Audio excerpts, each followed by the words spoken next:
this is not our only mining project.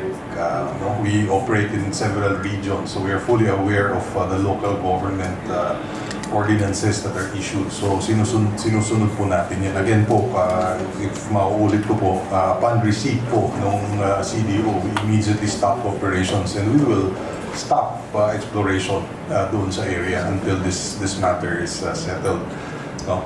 Kung ano naman, if we do find that there is really no need to proceed, we might just bring our business somewhere else. Hindi na po natin itutuloy. Depende po dun sa magiging resulta ng findings ng EMB right now. No? So, yan po, Madam Chair, just like to clarify that we are fully aware of local ordinances also, not only of national laws, because this is not the only mining project that we are pursuing. So, alam po natin yan, and we do respect whether you know the law or not. If it's the law, we have to comply. So, sinusunod po natin yan.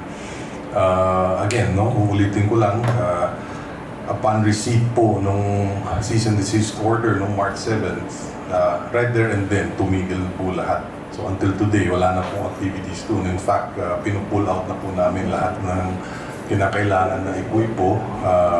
We're just finding time para maalis yung mga kailangan na alisin dun sa area.